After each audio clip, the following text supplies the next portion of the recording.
Hello, Happy New Year. Is it too late to say Happy New Year? Hopefully not. Anyway, thank you for choosing Tape Notes. I hope you're settling into 2024 well, listening to lots of great music, maybe creating some music of your own. And of course, one of the best ways to keep abreast of what's happening new music-wise is to listen to Exposure and Exposure Daily, the radio shows that I do for Radio X. You can catch them on Global Player. And if you fancy some live music, why not come to the Remedy? There's one this week. Chroma and Brave Liaison. Then next month, on the 15th of February, I've got Jealous Nostril and Wax Tree Cast at Signature Brew Haggerston. Jealous Nostril is the offshoot from Razorlight, Johnny Burrell's little kind of side project he's got going on that is very, very good. Anyway, thank you to all of you who have signed up to the Tape Notes Patreon. It's been so nice to read the messages, and it's fantastic to hear that you've been enjoying the full-length video episodes.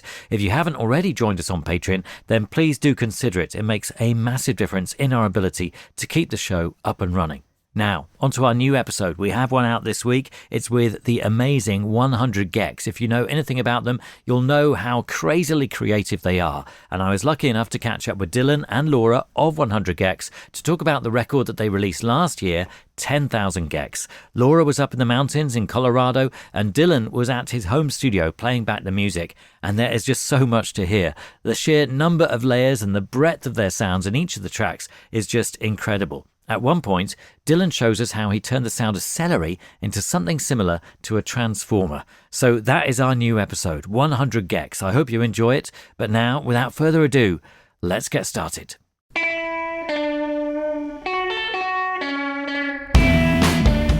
Hello and welcome to Tape Notes, the podcast that looks behind the scenes at the magic of recording and producing music.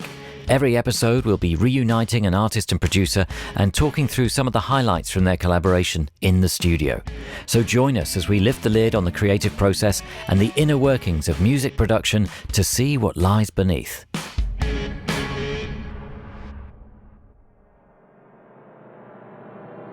Hello, I'm John Kennedy, and joining me for this episode of Tape Notes are 100 gecs to talk about how they wrote, recorded and produced the album 10,000 gecs. 100 gecs are an American experimental electronic duo consisting of producers Dylan Brady and Laura Les. Growing up in St. Louis, Missouri, Laura and Dylan spent their teenage years immersed in the world of music. Laura found inspiration after learning to play the guitar, while Dylan shared his beats on SoundCloud. However, it was only after meeting in a house party that the pair first had the idea to collaborate.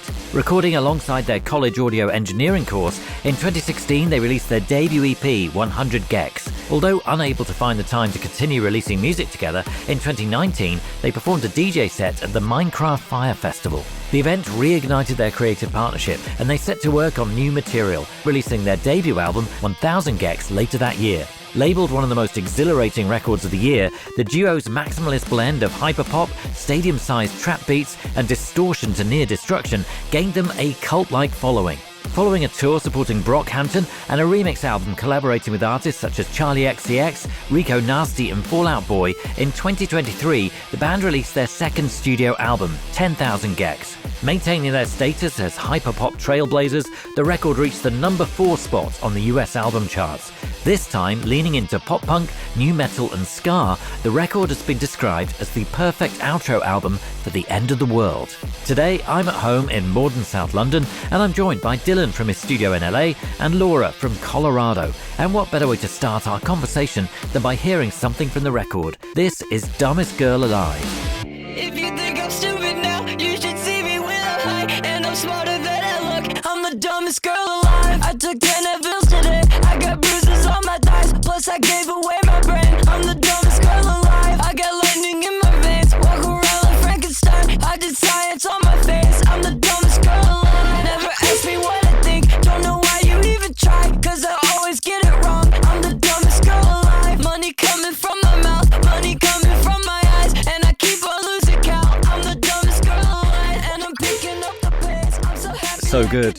It is Dumbest Girl Alive by 100 gecs, the opening song on the album 10,000 gecs.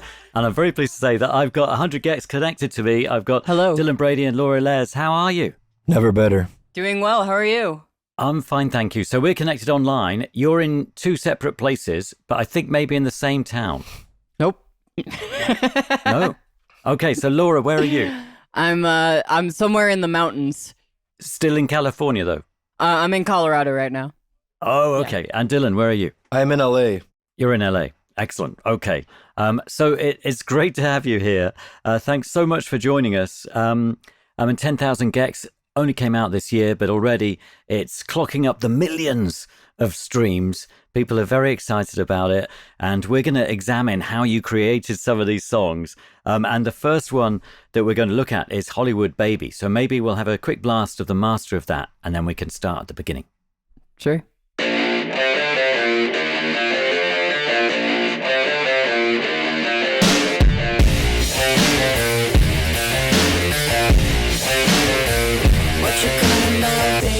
Are you getting lazy? Clear blue sky, but it rains all the late fees. Did you get the payment? We had an arrangement. We don't want to watch the news, we just read statements. Yeah, do you want to party?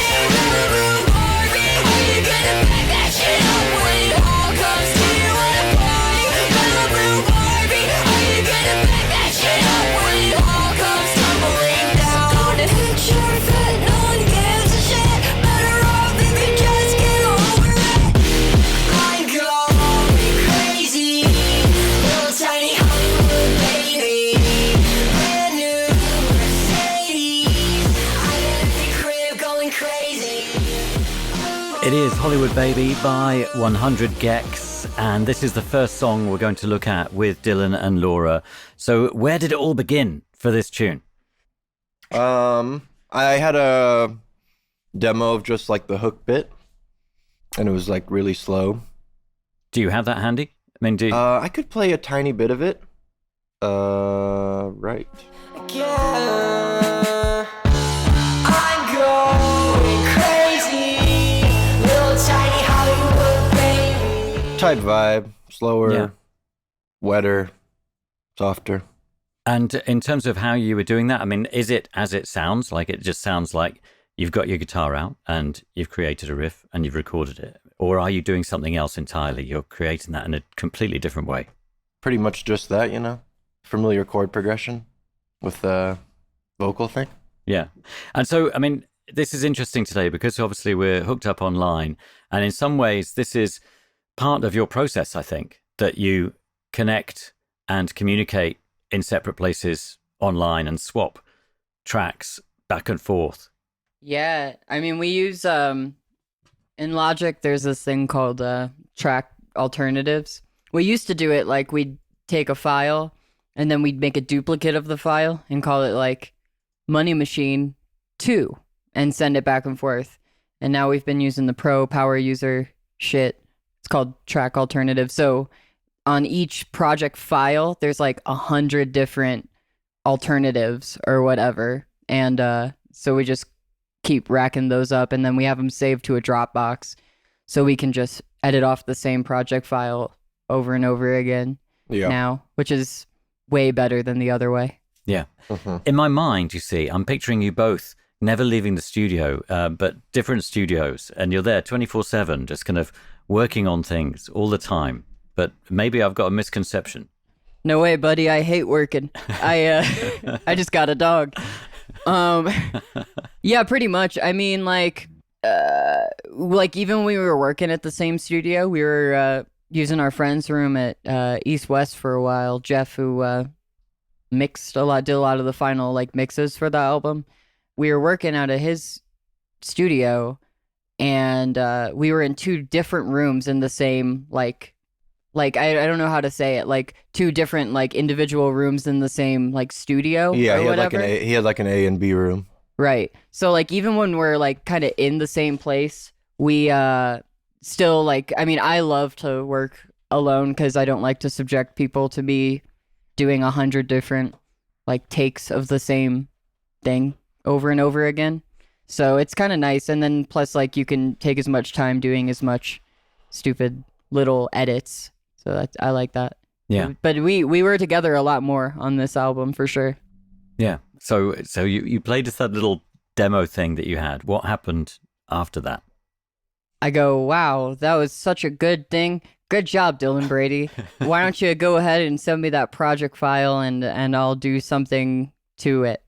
So, I mean, yeah, you know, it's a process of iteration. So every time we trade it back and forth, we, generally try to do something. Like we'll add a section or like spruce something up. Or there was like a bridge in earlier, I think up to the point when we were recording with Josh. And, so we'll take stuff out like that because, maybe it's just not hitting perfectly right.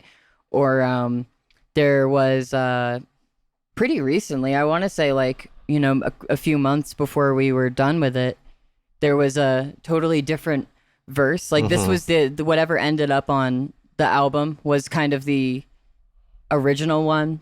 And then I was like, I don't know. I'm going to come up with a different melody. So there's like this alternative melody verse that's in one of the versions, one of the project alternatives and stuff. There's I think Hollywood Baby 2 has everything is much more like it would sound on our first album. It's all like very pitched up and stuff. But I mean, what we do is we have all this stuff, and with this one, especially with this album, we just tried to throw like as much spaghetti at the wall as we could, and then eventually the hope is the good spaghetti sticks and everything else melts away, and you get a picture of the Mona Lisa at the end. So I mean, that's we've been asked. I think we did an interview recently where they were like, do you ever want to release like the alternate versions or something? And we're just like, no. I mean, all the best stuff ended up on it. We pruned it. We just throw more and more on there, and then we chisel away as we're going along too. Yeah. So how long is this whole process, this toing and froing between the two of you? Varied, I would say. Generally, we go for as long as we have. Yeah, like we, well, I mean, you can hear there's some differences between when we turned the album in to get the record cut, because we had to turn our vinyl in very early. So there's a lot of differences, some bigger than others, but between the version that's on physical media and the versions that are on streaming. Couple songs have different verses even, So generally we go like as much time as we have, we're gonna use it to spruce things up, I mean, me personally, like some of them were like bugging me. So I was like, I have to change this or else like it's gonna bug me. And I know Dylan was adjusting snares and things up to the line, and the hats in I think it's the hats in Frog on the Floor or somehow different. Yeah. I don't really remember exactly. Yeah. But they're much better in the streaming. Yeah, one. so we take it up to the line as long as we pretty much try to be making the songs better. Yeah. It's really interesting to know that some of the versions on the physical versions of the album do vary from what you get on the streaming or the download. That's really interesting. Well, the verses on 757 are my verse is completely different on the streaming and the physical. I wanted to do something else. So, yeah. That's really interesting. And when you're doing this kind of exchange, do you each take on particular roles, or are you both working it in the same way, or do you like one person to focus on one aspect and another person to focus on another aspect? Not really. I mean, I think that we pretty much share most duties. Dylan is a lot more critical of certain things, like the dynamics of the drums sometimes. I mean, I pretty much listen to everything on shitty headphones and stuff, but he's got really nice speakers, so he he catches the dynamics of the drums a lot better. But yeah, in general, not really. We kind of just try to, if either of us has an idea to make it better, we try to do it, Yeah. And so, I mean, maybe as the riff kind of was where the song started, maybe if we start with the stems and just kind of bring in that riff and then explain the idea process and introduce those elements as you go through, maybe. Yeah. It kind of just started with this riff.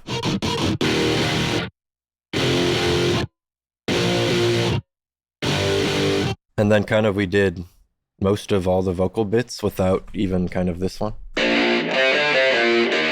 I think, right? Yeah, that came in pretty late in the process. We was missing some kind of pizzazz, and Dylan was like, I have a riff. So then it ended up being the centerpiece for Yeah. like the So the that song. other riff, the riff we heard before, are we going to call them riff A and riff B, or one and two? Riff A can be The hook. So the heavier one, that one, not that one. the chorus chords. Yeah. Yeah. Yeah. So what happened after the heavier riff? What did you think? Right, we need to, I'm going to start putting some vocals down on this, or would you go for the drums next, or how do you think about it? I think I just kind of did drums, that riff, and the vocal kind of all at the same bit. Just kind of have idea Well, what yeah, the drums will sound like in my head. The chords kind of lend themselves to just that like dong Yeah. dong very Beverly Hills Weezer Yeah, Weezer kind of. vibe. Mm-hmm. It's a good template for that sort of thing. Yeah. So it kind of just builds from there, Do you want to put the drums in? Maybe we could hear that. Go back to that riff and then hear the drums Oh, yeah. with the riff. Yeah, yeah.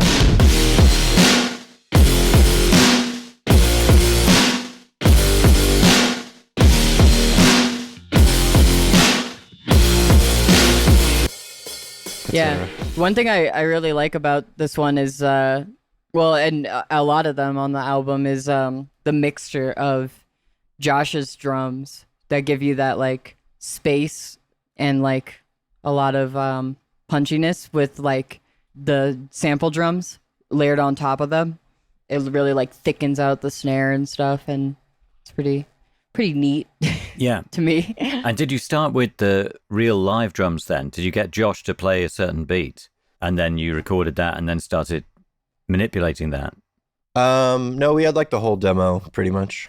Yeah, so what we did with Josh was we had V drums that we used for like everything, and then we played it for him, and then whatever his interpretation of how to fuck with the V drums, it sounded like pretty much the same, but like little things like the fills and stuff, that's just him fucking with it mostly. And same thing with the guitar. The guitar is, I think it's Guitar Rig, the plugin for one of the amps, and then it's Dylan's Mesa for another amp, and then he has this bass called the Vegas bass, which is like a synth preset, but it kind of like works double purpose as a guitar and the bass, and then he has a regular like electric bass in there too, so it gets really creamy.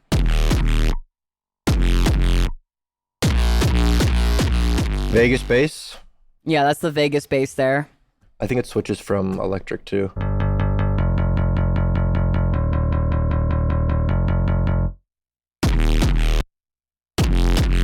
Yeah. You can't hear it as much under the Vegas bass, but there's an electric bass in there. Yeah, I think the verses don't have the Mesa, so it's just the guitar rig.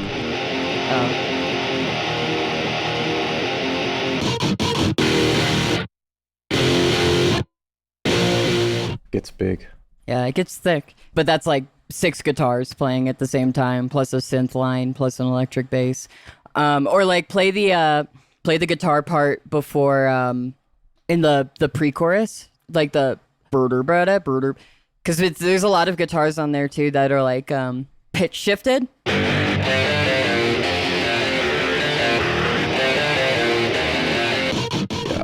Yeah, we thought it needed some more harmonic interest there, so instead of trying to re-record everything, I was just like was chopping just like the individual little parts and just trying to get them to a part that kind of made something that went along with the chords. And then I don't think the chords are pitch shifted, or like they're like, some of them are and some of them are re-recorded, so you can't hear it as much, but with the riff you could super hear it. Yeah.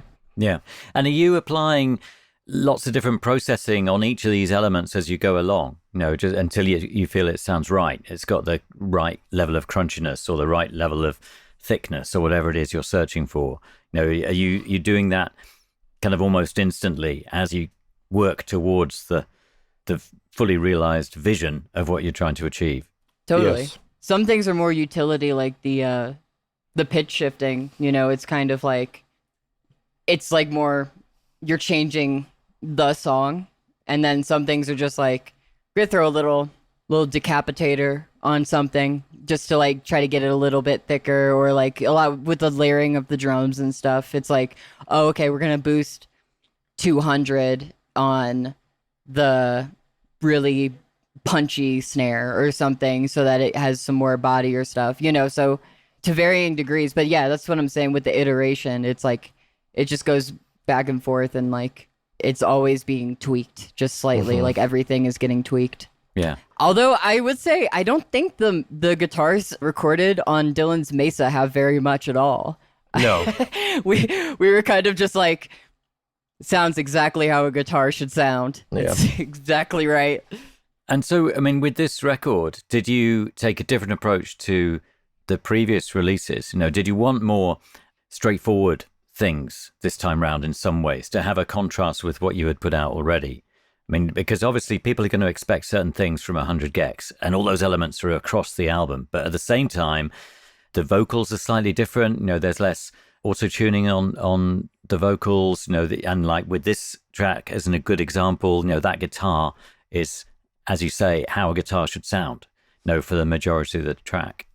It's like a mix. Like a lot of it is just we were listening to different kinds of music. So we're kind of, whenever we're not like actively making a thing, or when we are actively making a thing, we're listening to a ton of music and being like, oh, that's cool about that, And so one thing that struck me for this album was like, just like, normal music the normal way. One of the things that we kept saying is we want something that's closer to something that you could play at a barbecue. It's so like, there's all the memes of like Cookout vibes. Yeah, all the memes of like, I love this, but I can't play this in front of any of my friends. That was like a common comment on the first album. So it was kind of like, right, it'd be cool to have some more stuff that you could play for your friends, Yeah. I mean, not like in a we were like, we have to change everything, but like it's like slightly influential, like, yeah, let's pick some fucking, just something you can play for your dad and your dad would like it, Some music. Some music, man.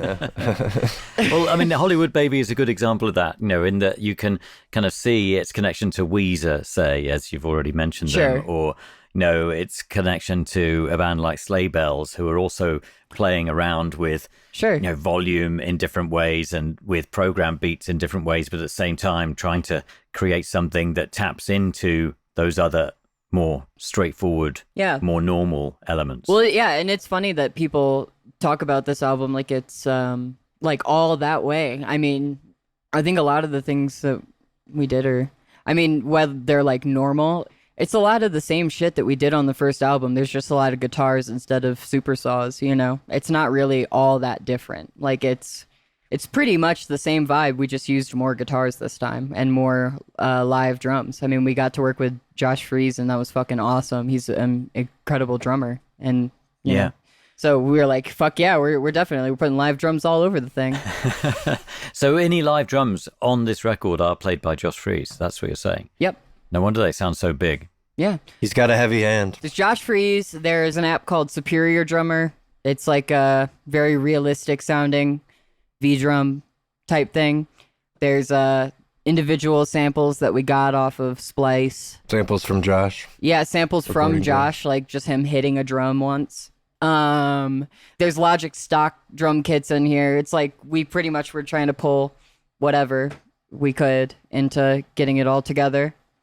We just made like a bunch of silly snares, or crazy kind of ones, in the same sessions too, so I got a bunch of those. That's a very normal sounding one. Yep. We got the Laura snare. Josh snare. Yeah. Dylan bought, I think he bought like, it had to be like fucking somewhere between 6 and 8 different snares. Actual just to like physical snare drums. Yeah, some with like super resonant and pingy like those ones, and some more regular ones and stuff. And we just brought them in the same room that we recorded Josh doing it, and just fucking recorded a bunch of different snares so that Dylan's got a whole He's got a studio full of snares and he's got a folder full of samples. Right. And so, I mean, would you be able to build up a little drum sequence using those elements? Are you able to do that with the stems that you have in front of you? We summed. I think we ended up summing the Josh stuff after we mixed it to make it easier to work with. Yeah. All of the cymbals are all from the room though. That's all Josh. This is all.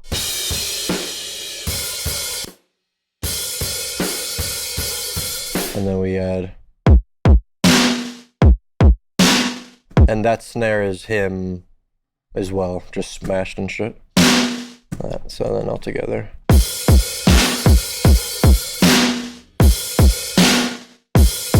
That squishes nice together.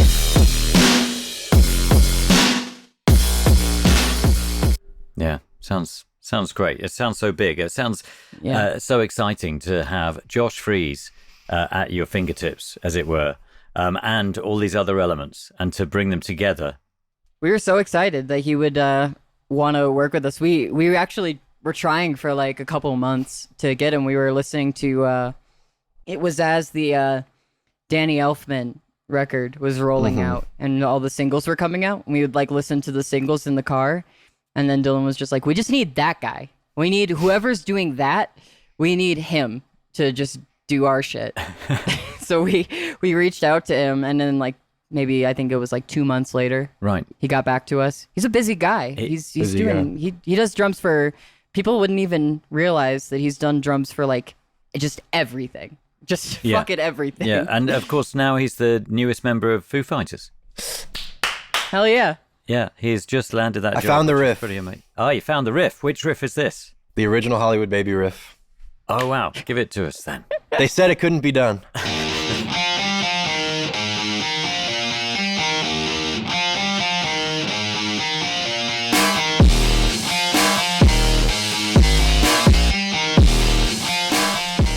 There it is. Fantastic. There it is, baby. So the key elements, the riff, the drums, and then the vocals. Yeah, the vocals. So how did you go about approaching these?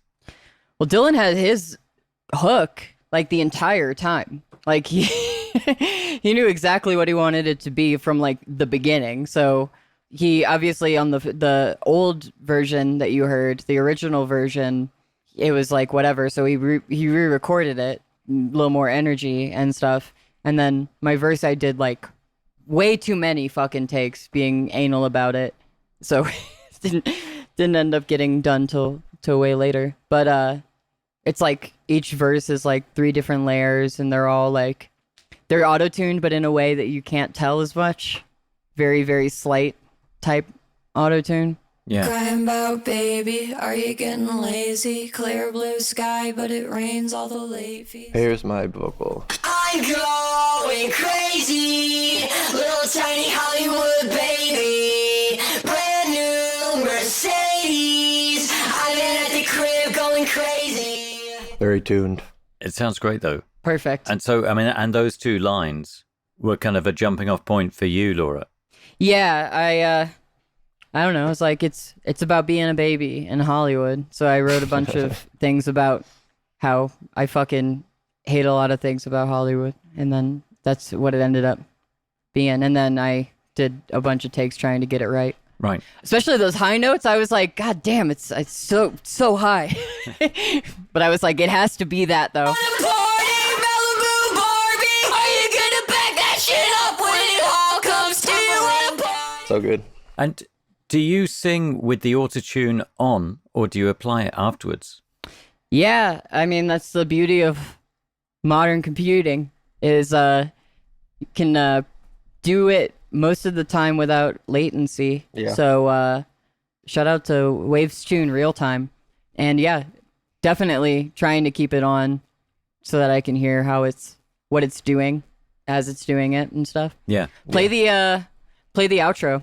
The outro is funny because it's like, I think, I want to say, here, I have the project open right here, trying to see how many fucking layers it is on here. Never make it in Hollywood, baby. You'll never make it in Hollywood, baby. You'll never make it in Hollywood, baby. You'll never make it in Hollywood, baby. You'll never make it in Hollywood, baby. So it's like 30 vocals. Yeah. It sounds great though. Yeah, it's funny. Our and then each one of those has fucking about 4 or 5 different plugins on it. It's like it's a lot of the time making this album was just spent like freezing tracks so that they didn't like chug our CPU, because we're working off laptops like 100% of the time. So we're constantly trying to figure out how to get the tracks to actually like record and play like without shredding our computer. I think if I'm looking here right, the stereo out track is like track 334 on this project. So it's now a lot of those are like muted and like off, but like it's just funny to look at your project file and it's like, yeah, there's 334 different different tracks happening here. If we did a real track rundown, it would take ages. Yeah. We got the most numbers, baby. Yeah. I might not be the brightest tool in the shed, but we got a whole lot of tracks going. But it illustrates just how far and how much you have to do to kind of realize what you're trying to do. We could probably do it with less. we went a little bit crazy. Excellent. So let's just have a reprise of Hollywood Baby in all its glory, so that people can put it all back together in their minds. And here's how it all ended up. You'll never make it in Hollywood, baby. You'll never make it in Hollywood, baby. You'll never make it in Hollywood, baby. You'll never make it in Hollywood, baby. You'll never make it in Hollywood, baby. You'll never make it in Hollywood, baby. You'll never make it in Hollywood, baby. I'm going crazy, little tiny Hollywood baby. Brand new Mercedes, I get at the crib going crazy.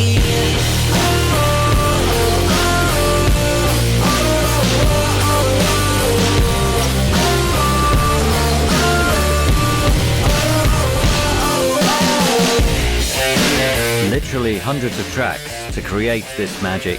Hollywood Baby by 100 gecs. And I guess I should have asked whether this had any relation to you moving to LA, Laura.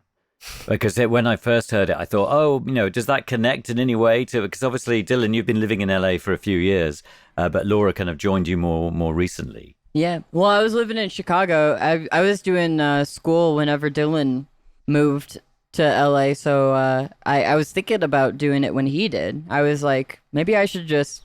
I wasn't really liking school very much. I was like, maybe I could just move, fuck it.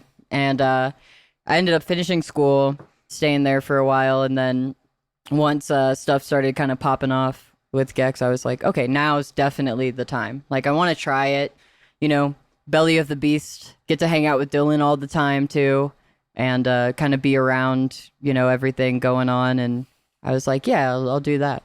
So yeah, move there and saw all the stuff, and I was like, all right, I got my fill. And now you're in Colorado. Yes, now I'm in Colorado. Excellent. Right, we're going to take a quick break and we'll be back to look at 757. This episode is being supported by Audio Movers, who we're very pleased to have on the show, as we've been using their Listen To plugin to stream music on our remote sessions for years, and we love it. And we're not alone. Listen To has been used on projects by some of the biggest names in the music industry, everyone from Taylor Swift to Lil Nas X, and as we found out on a recent episode of Tape Notes, Fall Out Boy. Audio Movers have a whole range of tools for optimizing your workflow, including a brand new binaural renderer that allows you to hear Dolby Atmos mixes straight from your DAW as they will sound on Apple Music. This January, they have introduced a New Year collection, which includes 6 exclusive suites, only available till the end of January, and with big savings to be had. There are 3 suites for audio professionals and 3 with the Audio Movers Essentials, giving you all you need to upgrade your setup in 2024. All 6 suites are available now until the end of January, exclusively on audiomovers.com. Thanks to Audio Movers for their support, and now, on with the show. The next song we're going to look at with 100 gecs by 100 gecs is 757. So Dylan, if you could play us the master, that would be great.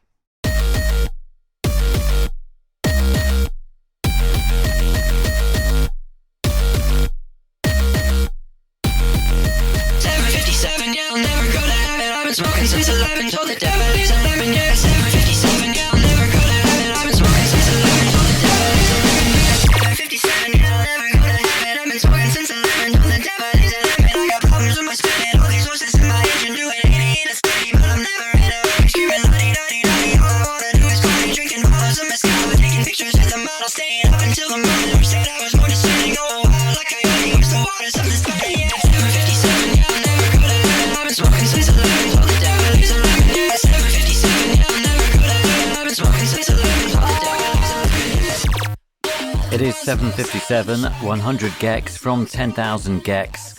And we were just going through drum tracks, and in some ways, 7:57 is one of the key tracks with amazing shifting drum takes. It sounds to me, when I listen to it, that you've got tons of different drums there, and you're constantly moving. It's constantly shifting.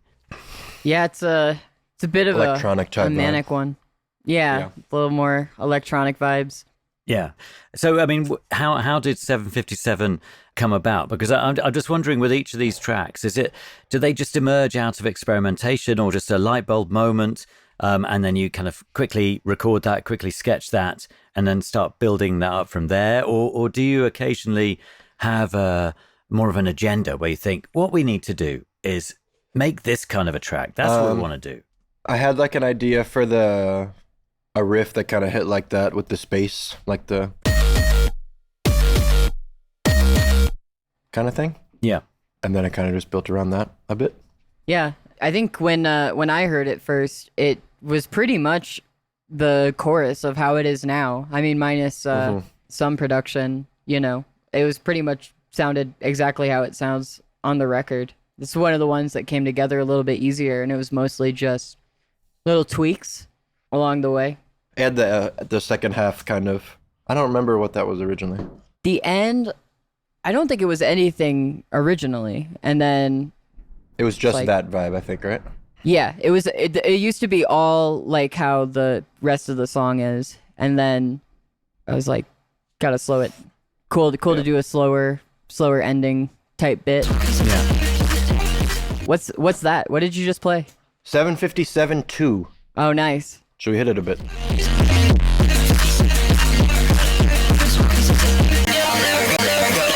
been smoking since 11. Told the devil he's 11. Yeah, 7:57. Yeah, I'll never go to heaven. I've been smoking since 11. Told the devil he's 11. 7:57. Yeah, I'll never go to heaven. I've been smoking since 11. Told the devil he's 11. Yeah, 7:57. Yeah, I'll never go to heaven. I've been smoking since 11. Told the devil he's 11.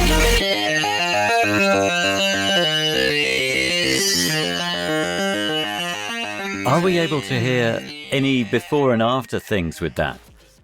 Kind of just You kind always of get sounded that. like that. I mean, the difference Yeah. between whatever that version was, that's the second version, and I think the final ended up being the fourth version.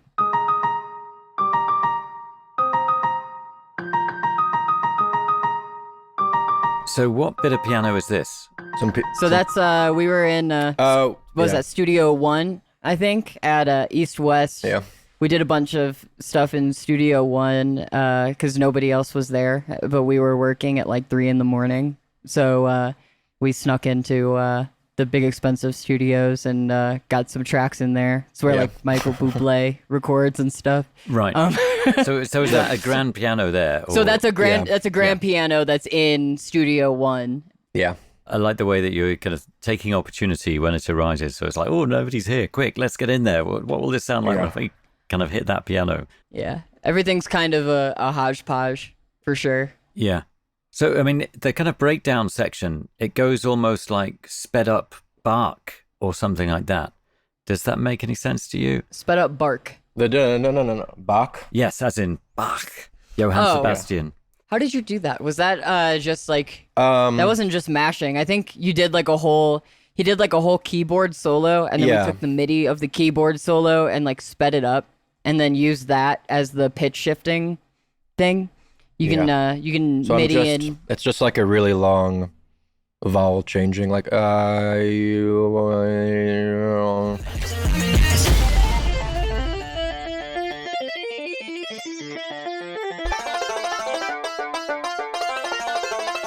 What was that originally again? So that, I mean, all those different elements. So this is just a really long vocal. Right, the whole thing. It's just a really long vocal, and then we, this bit. That is, the notes are controlled by MIDI really fastly, really quickly. Yeah. But the whole song slows down too. 757, yeah, I'll never go to bed. I've been smoking since 11, told the devil he's a lemon, yes. And then goes up. And then we doubled it. We doubled it with the banjo. And we doubled it with the sine wave. And then it's all like this.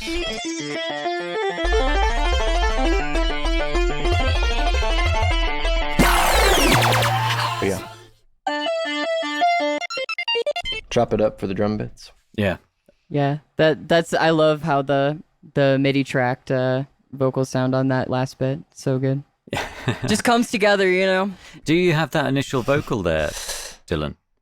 I think it's just his vocal from the chorus Right. saying 757 just slowed all the way down. It's like, Yeah. here, I can kind of do a fake one. Yeah. So for the listening audience, he chopped out just like a section of the chorus and he's got it on a new track and he's going to stretch it out. Right. And then that's what it'll sound like minus the pitch. Are you going to do the pitch too? Oh yeah. Okay, cool. Yeah. Yeah, so if we hear what it sounded like and then hear what you're doing to it. So we got this.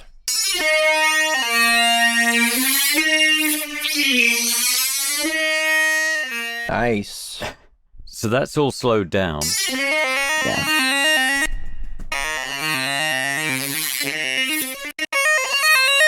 All right. Yeah. So what he just did, so he's got the slowed down thing that you heard, and then he's got a MIDI track that's going to control the pitch shifting. That he's got a little thing written in there.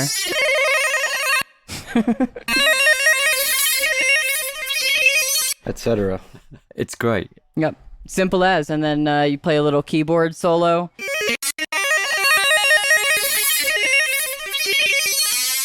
Yeah, it kind of misses the note sometimes, but it works better on Yeah. the raw vocal. That's great. Yeah.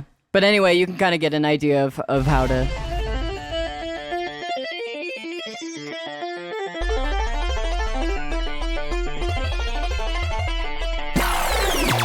I smell the trees when I'm in Colorado. Brilliant. Interior gas station. So I think Johann Yeah. Sebastian Bach would like that. I don't know. He hasn't hit us back. If he likes us so much, you should answer our calls. We keep trying to get him on a track. He can be reanimated. We can rebuild him. So when you started doing 100 gecs, I mean, you've been working in the exploration of musical production for a long time, since you were teenagers, I would say. Is that fair to say? Yes. Yes. So both separately and together, off and on. Because from what I've read, you know, you were in different schools, but in the same place.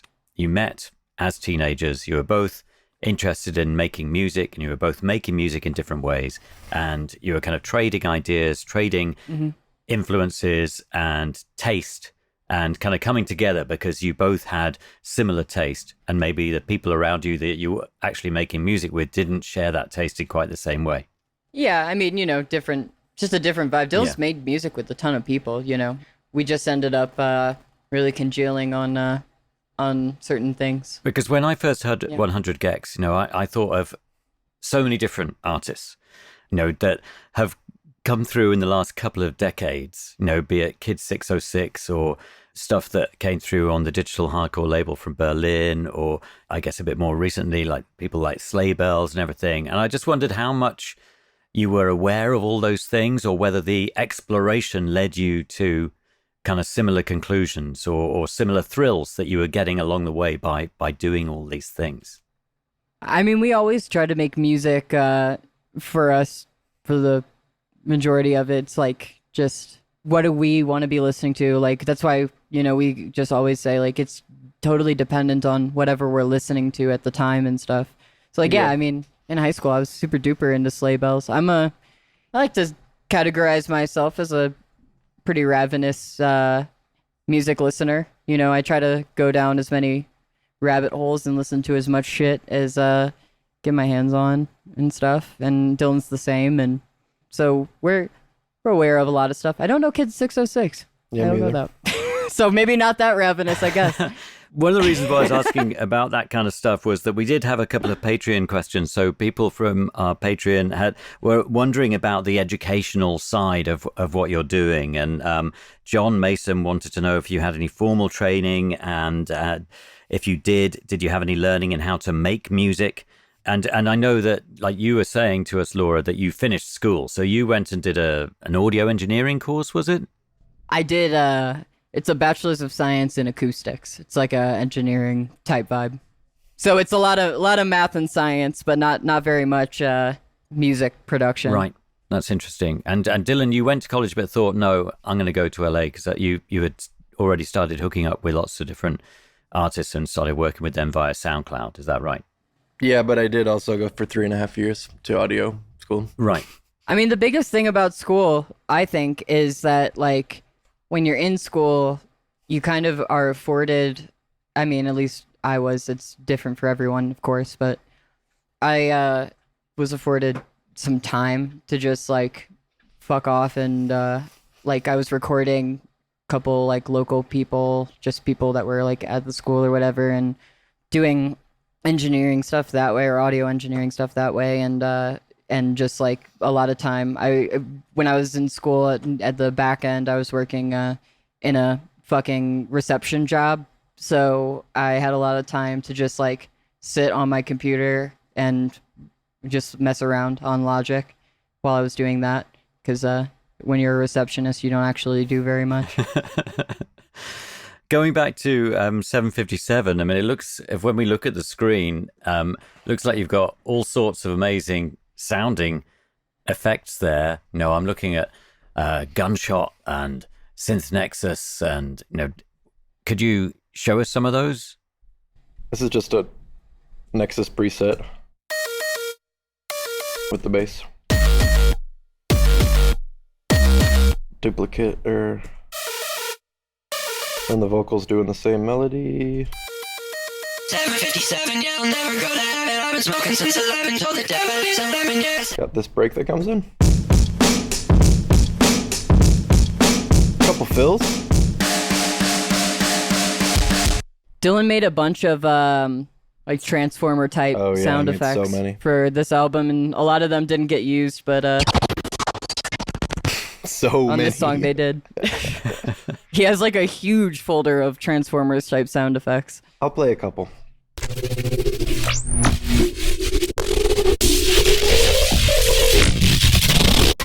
So, and how did you make them?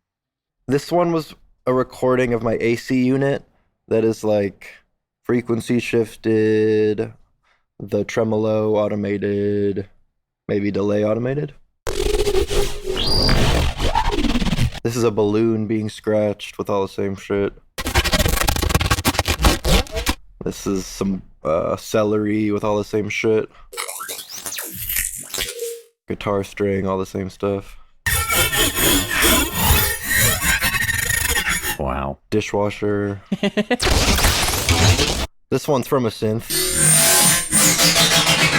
There was a while where he just had this chain, like all those ones that had the same processing. He just had this like chain, and it was saved as a preset on his computer. So like, I remember we were just sitting around, and he was just throwing different shit into it, and just like seeing like if any of it was fun. So like all of those were obviously the ones that he kept, but it's just it's funny. Yeah, there's so many. Breaking Wood. Yeah. Great. I mean, so we got that in there right here.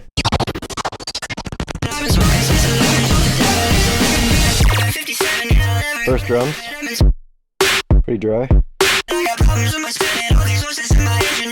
Halfway through we come in with the freeze snare. Josh freeze snare.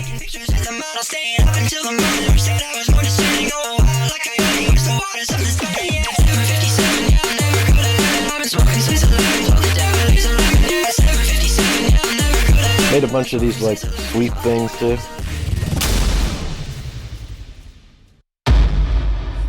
It's great. There's so many different sounds and so many options. After you've created all this stuff, I mean, do you reach a freezing point where you can't go any further because you just don't know which ones to use, or is it just all trial and error? I don't know, I feel like sometimes I'll just go into like modes of where I'll just be making a bunch of kind of stuff to use periodically, but I'm not actually making a thing, and then I'll just have access to it later. Yeah. But He makes sample packs. He's got so many just things to pull from. it's I getting hate big, doing yeah. that stuff. It's 252 gigs. Of just samples. It's too big. Love that. What else we got in here? We got this bass layer too.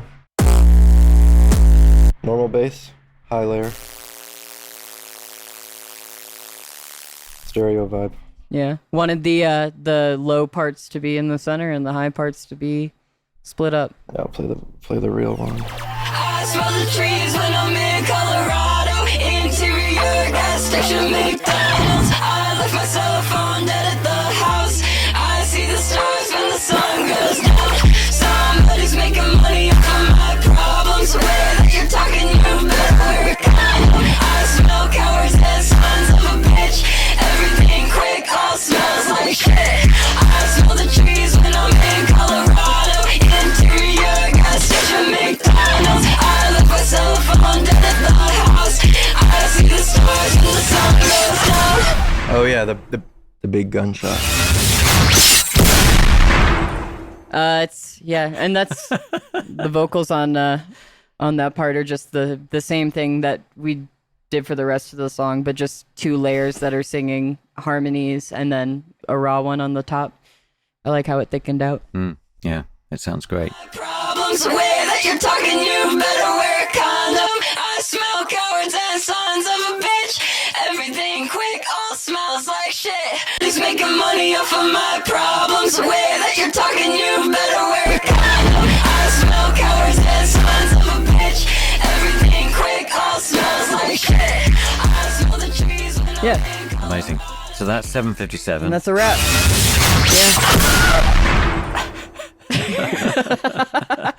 So we're going to take another quick break, and then we'll be back to look at the most wanted person in the United States. The next song we're going to look at is The Most Wanted Person in the United States by 100 gecs. But let's hit it. I turned on the news and it said that I was the #1 most wanted person in the United States. The United States, the most wanted person in the United States. In the United States, the United States, the most wanted person in the United States. Yeah, I'm a real killer. I just killed Bobby and then I ate his dinner. Then I took his car and I crushed it in the river. Always been cold, I was born in the winter. Yeah, I have a heart like the summer. Don't cry to me, I am not your mother. Everybody shuts the fuck up when I'm pressing. I can see me on the fucking news and I'm laughing.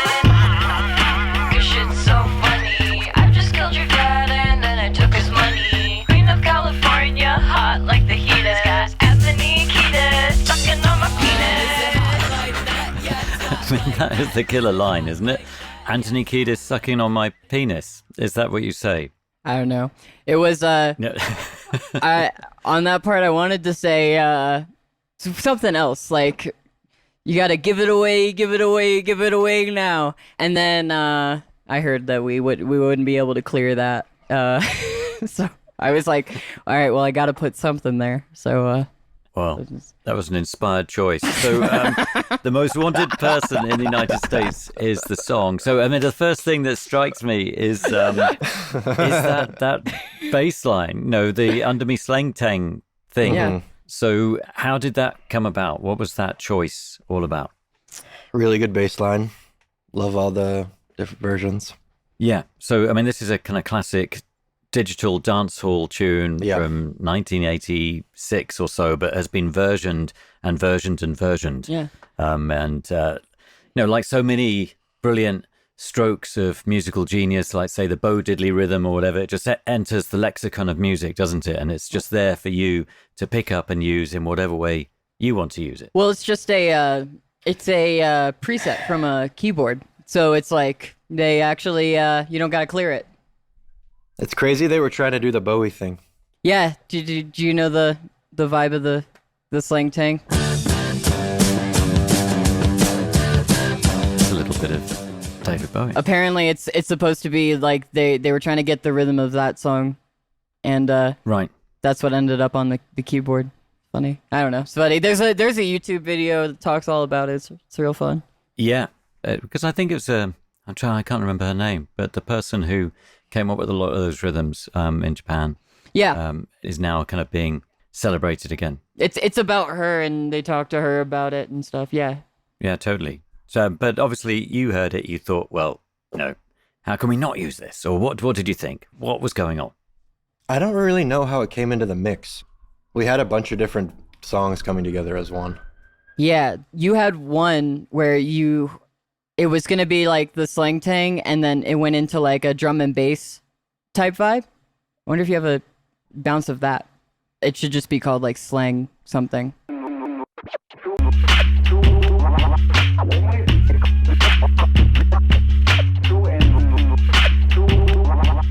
Yeah, so that was its own song for a while, and then we also had a song I turned called on the news Yeah. and it said that I was the #1 most wanted person in the United States. The United States, the most wanted person in the United Then I took his car and I crashed it in the river. Now I'm walking around like I'm a big winner. And then we also had the earlier version of the hook there Oh, right. that was beatbox.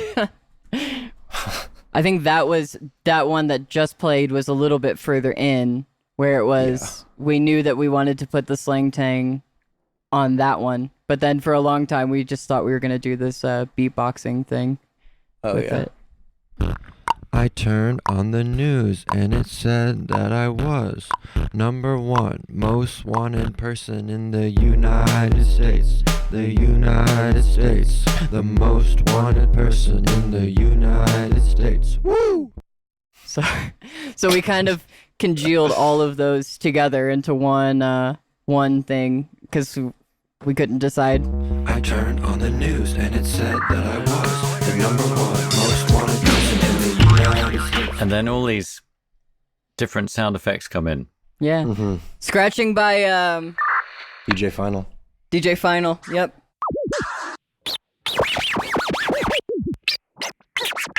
And that's cut up. Also, we got Cypress Hill. Yeah.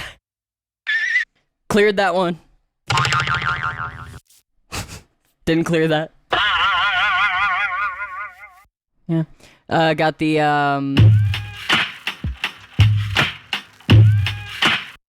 got the Scary Movie sample in there. Oh, yeah. Let's run, right? Okay, I'm ready. Dogs trying to kill me while I'm pissing in the I'm supposed to run, right? Okay, I'm ready.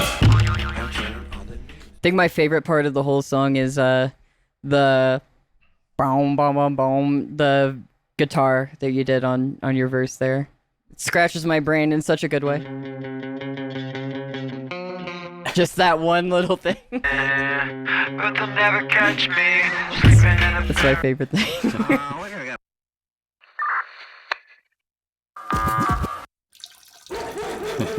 It sounds good.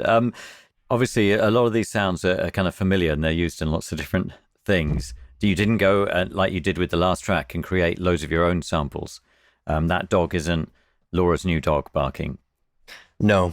Really? My dog doesn't bark. All the sound effects are actually just made from sine waves. They're all just sine waves, and they're playing back at different speeds just F- and different volumes. Just FM8. It's all FM synthesis. That's always FM8. Mm-hmm. So what do we need to hear? We got the sub.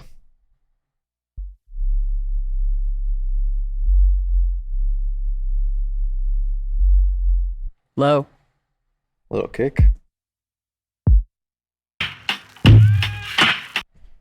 Yeah. Just a fun song, I think, because it came together from so many different things all at once. So it's kind of a neat one to show the old demos and then be like, yeah, and then we literally just Frankenstein them together. Do you have the original Real Killer bit? Let me see. Not on this computer, but maybe on the other one. Let me see if I can pull it up real quick. Most of my friends are natural killers. When they leave the house, they're ready for a thriller. A look at my face is so rare, it's priceless. Driving down the road with the So what is this we're listening to then? So this is the original demo of the, I don't know, the part of the song where the verse melody comes from or whatever. And I was fucked up about my voice, so I was trying to do it as fucking whatever you call that, as I could, as delicate or whatever as possible. Yeah, I'm a real killer. I just killed Bobby and then I ate his dinner. Then I took his car. So you can, it Beautiful. all comes together. Yeah. It's great. I was like, yeah, I'm gonna do it as delicate and quiet as possible, and I'll talk about being a killer Yeah. or something, and driving with a counterfeit license and something else. There was another crime, I think. I don't know. I don't remember what it was. It's interesting. But, yeah. I mean, the three songs that you've chosen for us to investigate a little bit are all quite contrasting to each other, and they kind of help illustrate the different extremes that 100 gecs explores, and there's all sorts of other stuff in there as well. And that's one of the really exciting things about the new album, because you've kind of, you had a whole load of things going on anyway, and now you've kind of done the same again, but in a different kind of way. And say an example might be, I got my tooth removed, where it turns into a kind of big band project thing, which is completely different to all the things that we've been listening to as well. And it seems to me that with this record, you wanted to kind of explore things in a slightly different way. To, as you were saying earlier, it's still 100 gecs, and all the elements are still kind of there that were on the first record. Yeah, I mean, that's what I think is so similar to the first one. Is like, we're putting it together almost the same way. We just were given much more time, and like, we're always just taking as much spaghetti as we can cook up and throw in it, so in that way I think it's super duper similar. And this like congealing things together, these different project ideas and stuff together, that's just what we're always kind of doing in the same iterative sort of process. I mean, it just we're pulling cookies from different jars this time, and more guitars, less super saws, and I feel like the differences in the making process are mostly superficial. Like we're still doing pretty much the same thing, just trying out different things, trying out new things. Yeah. Well, I mean, it works. It's so exciting to listen. I always think that, you kind of take us all on a real trip when you listen to a 100 gecs record. It's like, Thank you. what are they going to throw at us? As you say, the spaghetti. No, it's kind of so many different things, and so many different things stick. I mean, as a listening experience, each time you listen, you kind of pick up on different things and walk away with those. And then the next time you pick up on a load of other things and walk away with those, all those different earworms, as it were. Well, that's high praise. Thank you. Thank you. It's very kind. Yeah, I mean, this one we were trying to throw more stuff in, and we layered it on pretty thick. So stream it on the fucking Xbox thing. Stream it on the Xbox Music, streaming service. Microsoft Music, yeah. Yeah, The vinyl? pays out the most. Vinyl has a different version. Yeah, vinyl's different mix. You can hear all the different versions. Listen to them each few times. Listen to the streaming ones more. You only have to listen to the record once for us to get the money. Yeah, you get a different version of the record too. If you put the record into a washing machine and then you play it, you're gonna hear it's gonna be a completely different experience. It certainly will be. We have some questions that we ask everybody who comes on the podcast. One is a tech question, or a piece of equipment, or an instrument that you can't live without or can't create without. I feel like that's always changing. Yeah. Right now, I got a baritone acoustic guitar, and that's my gear right now. On this album, I bought a SM7B, nice microphone. So I feel like that was my one for this album. Yeah. What about you, Dylan? I don't know. Maybe just a guitar for that record. I don't know. Probably Serum now. Yeah. Yeah, I don't know. Constantly changing. A Mesa Dual Rec. Yeah, that was good. That was very crucial for that album. Dylan's had that one forever. It's so nice. The other question we ask is about advice and whether you've ever received any advice that you have actually held dear to yourself and kind of thought of on occasion, or through your own experiences, you've kind of honed advice of your own that you would pass on to other people. I've had two mantras that I have thought of for the recording process of, I think, the first album and this album that I always try to repeat to myself is that One of Tricks Point Never only releases an album every 2 years, and you haven't made the best thing that you're going to. I think are both important things to think about in the process. So take your time and don't freak out because you can't think of anything. Yeah. I'm going to chuck in another question. This one comes from one of our Patreons, from Lucky You, who says, do you have any creative routines? Do you try and create every day, or do you give yourselves time off?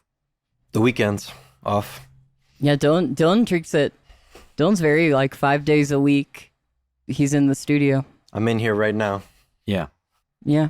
My routine is definitely varying degrees of success. It usually just comes down to whenever I have an idea, in the shower or something, I try to get it down. But most of the time it's not when I'm sitting down being oh yeah, I'm going to write something today.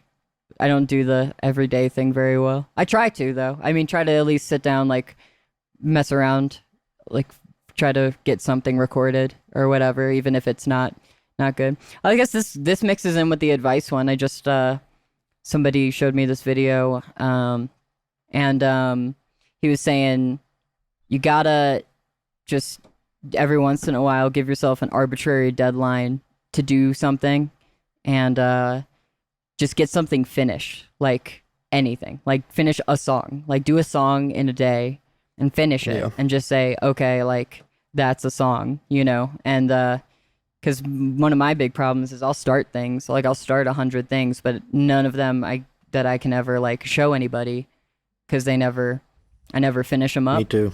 Yeah. So you're saying just do it, just fucking finish it, and then even if you don't like it, at least you're getting practice finishing something. And I thought that was good advice. I got that recently, so I been trying to put that into practice. Yeah. That's Dylan's vibe very much. Dylan did something that I really learned from Dylan is he has a huge bounce folder. I don't bounce out a lot of things that I don't like or whatever, but Dylan has a huge bounce folder of half of the things he would be oh yeah, this is shit, whatever. But I'm God damn, that's a great song, So it really just got into my head of just do anything. Try to just do something as often as you can, but then whenever inspiration hits, do it. Whenever I do sit down, though, I have to have my caffeine and I have to have nicotine. That's my whole routine.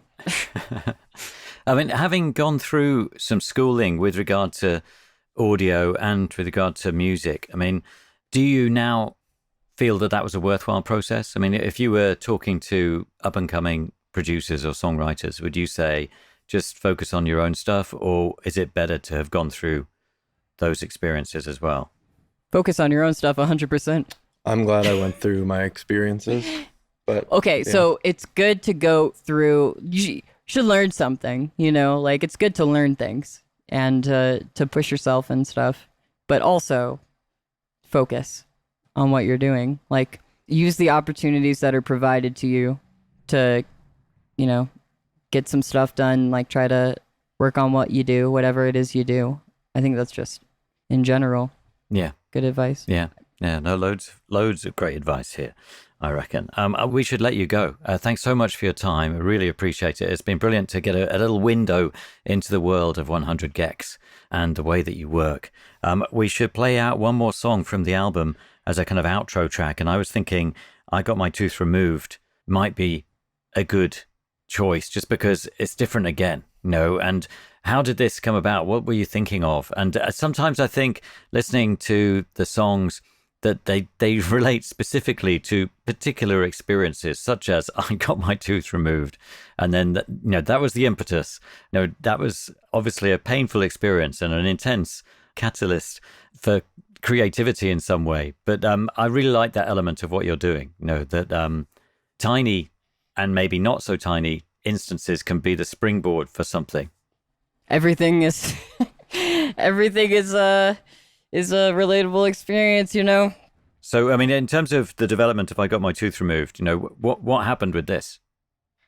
I was in my kitchen with Ellie, my fiance, and just kind of recorded this. Just kind of started just kind of. I got my tooth removed. Got my tooth removed. Got my tooth removed.